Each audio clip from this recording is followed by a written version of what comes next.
ಭಯ ಭಯ ಎಲ್ರಿಗೂ ಆಗತ್ತೆ. ಅದು ಪಶು ಆಗಲಿ, ಪಕ್ಷಿ ಆಗಲಿ, ಅಥವಾ ಮನುಷ್ಯ. ವಾಸ್ತವ ಏನು ಅಂದ್ರೆ ಮನುಷ್ಯ ಭಯನ ತನ್ನ ಜೊತೆಲೇ ತಗೊಂಡು ಹುಡ್ತಾನೆ.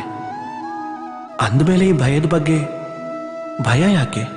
ಹಾಗೆ ಭಯ ಅನ್ನೋದು ಕೆಟ್ಟದೇ ಆಗಿದ್ದಿದ್ರೆ ನಾವು ಹುಡ್ತಾನೆ ಅದನ್ನ ಯಾಕೆ ಜೊತೆಲಿ ತಗೊಂಡು ಬರ್ತಿದ್ವಿ? ವಾಸ್ತವ ಏನು ಅಂದ್ರೆ ಭಯ ನಮ್ಮನ್ನ ಮುಂದೆ ಹೋಗೋದಕ್ಕೆ ಪ್ರೇರಣೆ ಕೊಡುತ್ತೆ. ಈಗ ನೋಡಿ, ಜೀವ ಹೋಗೋ ಭಯ ನಮ್ಮನ್ನ ನಾವು ರಕ್ಷಿಸಿಕೊಳ್ಳೋ ಪ್ರಯತ್ನ ಮಾಡತ್ತೆ. ಅಪಮಾನದ ಭಯ ಸದಾಚಾರದ ಕಡೆಗೆ ನಡೆಸುತ್ತೆ.